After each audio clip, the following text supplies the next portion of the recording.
बिस्मिल्लाहिर्रहमानिर्रहीम। अस्सलाम वालेकुम dear students, I am Adil Razzaq. Dear students, अब हम एक ऐसे मसले को हल करने जा रहे हैं जो कि इस पूरी उम्मत का ही है जो फिजिक्स पढ़ती है। मतलब अगर हम किसी बच्चे से पूछें कि भाई ये बताओ कि फिजिक्स में आपको सबसे मुश्किल चीज़ क्या लगती है, तो पूरी उम्मत का एक ही जवाब होगा कि सर न्यूमेरिकल्स। न्यूमेरिकल से बच्चे की जान जाती है और उसे लगता है कि पता नहीं ये कितनी ही मुश्किल तरीन चीज़ है जो उससे हल नहीं हो सकती। हालांकि न्यूमेरिकल्स के अंदर होता क्या है कि जो चीज़ आपने पढ़ ली है उसको अब आपने अप्लाई करना होता है। तो बहुत ही इंटरेस्टिंग चीज़ है ये, लेकिन हमारा बच्चा जो है वो डरता है और उसकी डर की सबसे बड़ी वजह ये है लैक ऑफ प्रैक्टिस। और बोर्ड एग्जाम में जाकर तो ये डर एक बहुत ही भयानक जो है वो आप ये समझ लें एक जिन की सूरत में उनके सामने आ जाता है कि बोर्ड में अच्छे नंबर लेने के लिए खुदा ना खास्ता अगर न्यूमेरिकल गलत हो गया तो फिर सारा जो है वो काम, सारी मेहनत पे पानी फिर जाएगा। तो इंशाल्लाह इस मुख्तसर वीडियो लेक्चर में मैं आपका ये मसला भी हल करने जा रहा हूँ। न्यूमेरिकल्स वाला ये जो डर है इंशाल्लाह इसको हम निकालेंगे। इस जिन भूत को जो है वो हमने मिल के मारना है ताकि ये जिन और भूत आपको दोबारा कभी तंग ना कर सके जब भी आपने फिजिक्स पढ़नी है। तो देखिए जी, मैं आपको 10 year past paper most important numericals बताने जा रहा हूँ इंटरमीडिएट फिजिक्स पार्ट 1 के। और इंशाल्लाह यही सवाल आपने तैयार करने हैं और इंशाल्लाह यही सवाल बोर्ड इम्तिहान का जो है वो हिस्सा होंगे। तो बगैर किसी ताखीर के हम सबसे पहले स्टार्ट करते हैं। मैंने आपको पहले लॉन्ग क्वेश्चंस बताए थे चैप्टर वाइज, फिर मैंने 10 ईयर पास पेपर के लॉन्ग क्वेश्चन बताए, अब मैं न्यूमेरिकल्स बताने जा रहा हूं। तो ये देखें, मैं आपको बता चुका हूं कि टोटल आपके पास ये एनालिसिस है बुक का, इसके अंदर टोटल न्यूमेरिकल्स और एग्जाम्पल मिला के 174 बनती हैं। अब 174 फिगर देख के ही बच्चों के हाथ पाँव जो है वो फूल जाते हैं, कांपें टांगना शुरू हो जाती हैं। तो आपने अपनी कांपों को नहीं टांगना, तो ध्यान से तसल्ली से मेरी बातें सुननी है। ये वो एक्सपर्ट ओपिनियन वाले चैप्टर्स हैं जो मैंने आपको बताए थे कि जो आपने लॉन्ग में करने हैं। इससे पिछली वीडियो में ये सारा मैं डिटेल में एक्सप्लेन कर चुका हूं कि हमने ये पेयर क्यों करने हैं और इन पेयर करने की वजह क्या है। तो अब हमने ये पेयर्स करने थे लॉन्ग में 2 + 4 3 + 5 6 + 8। फिर वही बात कि जी किस चैप्टर से न्यूमेरिकल आएगा। हमारे यहाँ कुछ ऐसे भी अल्लाह के वली हैं, वो कहते हैं सर बता ही दें किस चैप्टर से। भाई नहीं पता होता। ये 6 चैप्टर्स हैं, इन 6 चैप्टर्स के आपने न्यूमेरिकल्स करने हैं। ओके, ये नहीं हो सकता कि मैं कहूँ कि बेटा आप दूसरे के कर लो, 4th के छोड़ दो, 5वें के कर लो, तीसरे के छोड़ दो। नहीं, ये बच्चे के साथ ज्यादती होगी, उसके साथ झूठ होगा। मैं ऐसी बात कोई भी नहीं करूँगा। ये 6 चैप्टर्स हैं, ये 6 चैप्टर्स के न्यूमेरिकल्स आपने करने हैं क्योंकि फिजिक्स में नहीं कन्फर्म कि कहाँ से आपको न्यूमेरिकल आएगा। तो ये देखें जी, ये 6 चैप्टर्स आपके सामने हैं। इन 6 चैप्टर्स में कुल मिला के टोटल न्यूमेरिकल्स एग्जांपल्स मिला के 106 बनती हैं ऑन द एवरेज। ठीक है, अब हमने जो है वो सिर्फ यहां पर प्रिपेयर करनी है 41, सिर्फ 41 सवाल आपने प्रिपेयर करने हैं। अगर आप रोज के 4-4 सवाल भी करो तो 10 दिनों में ये जिन और भूत जो है जो आपको डराता है, सताता है, आप इसको खत्म कर सकते हो। ज्यादा लंबा चौड़ा काम नहीं बता रहा मैं, ये सिर्फ कह रहा हूं कि दिन के सिर्फ 4 सवाल आपने करने। 4 की बजाय आप 3 कर लो, लेकिन वो आपको इस तरह करने हैं कि आपको डाटा भी जुबानी याद हो जाए और आंसर भी जुबानी याद हो जाए और कैलकुलेटर की जरूरत ही ना पड़े। इतनी अच्छी प्रैक्टिस करें। जो बच्चे हमसे पढ़ते हैं उन्हें पता है कि अल्हम्दुलिल्लाह हमने जो है वो क्वेश्चन जो है वो हमें बाकायदा जुबानी याद हैं, इवन डाटा भी याद है, आंसर्स तक याद होते हैं, कैलकुलेटर की जरूरत नहीं पड़ती। तो ये सब प्रैक्टिस से आता है। तो आप भी प्रैक्टिस करके अपने आप को इस काबिल बना सकते हो। तो ये देखें जी, हमारे पास ये 41 न्यूमेरिकल्स और एग्जाम्पल्स कौन सी हैं। Chapter number 2 vectors and equilibrium की बात करें तो ये देखें जी, ये मोस्ट सिलेक्टेड न्यूमेरिकल्स हैं। 2.1 2 दफा आ चुका है, 2.9 1 दफा आ चुका है, 2.10 3 दफा आ चुका है, 2.14 ये 2 दफा आ चुका है। Example 2.21 times, 2.5 3 times. तो अगर हम गौर से देखें तो चैप्टर नंबर 2 में 2.10 न्यूमेरिकल और एग्जाम्पल 2.5 ये दोनों बहुत ही इंपॉर्टेंट है।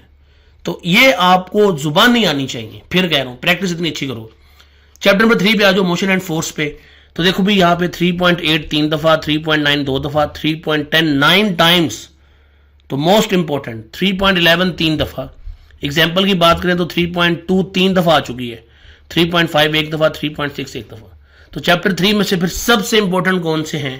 3.10 और एग्जाम्पल 3.2। इनको हमने अच्छी तरह से प्रिपेयर करना है।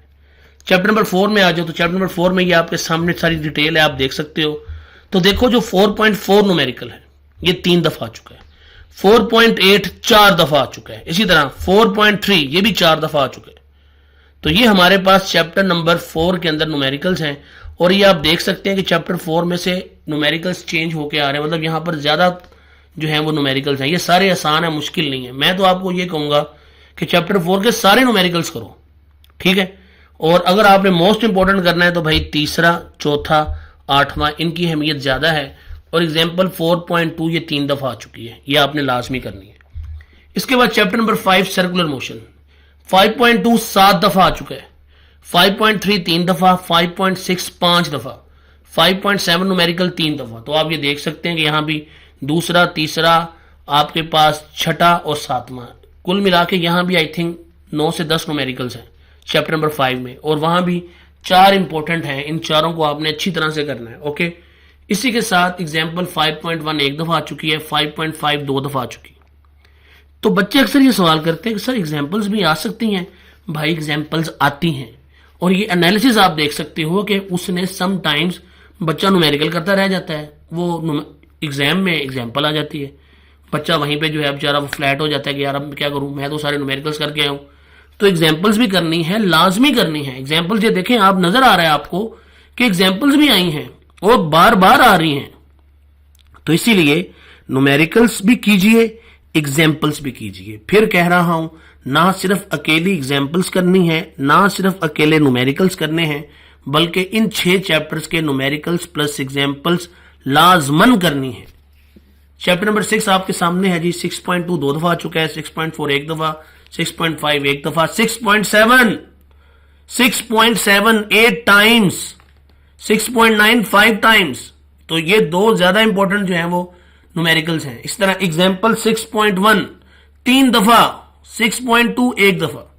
तो 6.1 एग्जाम्पल देख लें, 3 दफा आ चुकी है बोर्ड एग्जाम के अंदर, तो इसलिए ये भी इंपॉर्टेंट है। चैप्टर 8 पे आ जाओ। चैप्टर 8 में जी 8.3 4 दफा आ चुका है, 8.4 2 दफा आ चुका है, 8.5 4 टाइम्स। इसी तरह एग्जाम्पल देखें जरा कौन सी, 8.1 7 टाइम्स रिपीट हुई है, 7 टाइम्स। तो इतना तो कोई न्यूमेरिकल भी नहीं आया चैप्टर नंबर 8 में से जितना ये एग्जाम्पल आ रही है। तो फिर इसको भाई लाजमी प्रिपेयर करना है। इस तरह 8.4 ये 4 टाइम्स आ चुकी है, इसको भी प्रिपेयर करना है।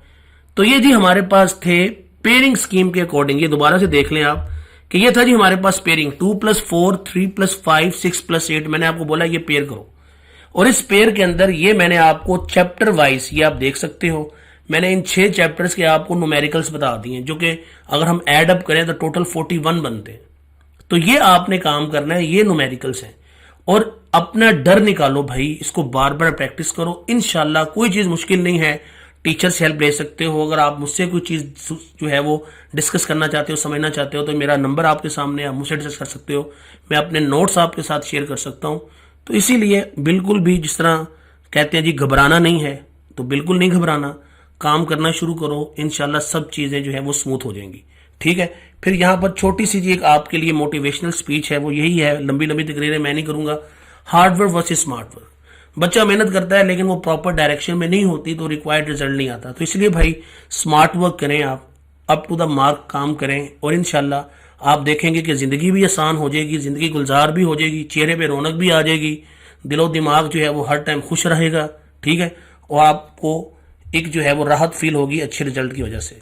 नेवर स्टॉप ट्राइंग, कोशिश करते रहें भाई, कोशिश से ही जो है वो इंसान कामयाबी की सीढ़ियां चढ़ता है। ये नहीं होता कि आप एक दफा ही जो है वो कामयाब हो जाए, नहीं, कामयाबी भी स्टेप बाय स्टेप होती है। तो इसीलिए आपने कोशिश करनी नहीं छोड़नी, ठीक है। समटाइम्स इंसान कोशिश करता है, रिक्वायर्ड रिजल्ट नहीं आता, तो कोशिश करनी छोड़नी नहीं है, कोशिश करते रहें, कंसिस्टेंट रहें, अल्लाह पाक इंशाल्लाह आपको जरूर कामयाब करेगा।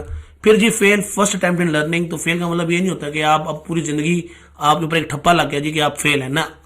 जिंदगी में बाज़ औक़ात नाकामियां आती हैं, लेकिन वो नाकामियां बहुत सी कामयाबियों का पेश खैमा होती हैं। तो इसीलिए अपनी उन नाकामियों को अपनी वीकनेस से बनाने की बजाय उनको अपनी स्ट्रेंथ बनाएं कि भाई ये मैं काम कर चुका हूं, कर चुकी हूं, यहां मुझे नाकामी हुई थी, अब मेरे पास एक्सपीरियंस है, तो मैंने दोबारा ये गलती दोहरानी नहीं है, ओके। इसके बाद failure is not the opposite of success, it's the part of success. ये बिल्कुल जैसे मैंने कहा कि नाकामियां कामयाबियों का पेश खैमा होती हैं। तो इसलिए परेशान ना हुआ करें और फेलियर से घबराया ना करें, फेलियर को आदत ना बनाएं। बस ये एक इंपॉर्टेंट बात है जो अक्सर मैं अपने बच्चों को भी कहता होता हूँ। आप सबका जी बहुत शुक्रिया इस वीडियो लेक्चर को सुनने का। इंशाल्लाह ये वीडियो लेक्चर आपके लिए बहुत ही मुफीद होगा। आपसे रिक्वेस्ट है कि इस वीडियो लेक्चर को अपने दूसरे दोस्तों के साथ भी शेयर करो ताकि हम किसी ना किसी का भला कर सकें। ये भी एक सदका जारिया है, ये भी नेकी है कि आप किसी की मदद कर सकें बगैर किसी लालच के। और अल्लाह पाक पता नहीं किन कामों में राजी है, क्या पता आपका इस लेक्चर को शेयर करना, आपका किसी को कोई अच्छी बात बताना अल्लाह को पसंद आ जाए और अल्लाह पाक आपको उसका एक ऐसा रिवार्ड दें जो आपने सोचा भी ना हो। तो आप सबका बहुत ज़्यादा शुक्रिया। आप सब मेरी दुआओं में शामिल हैं। अल्लाह ताला आप सबको कामयाब करे, बेहतरीन मुस्तकबिल करे। अपना ख्याल रखिएगा। अल्लाह हाफिज़, टेक केयर।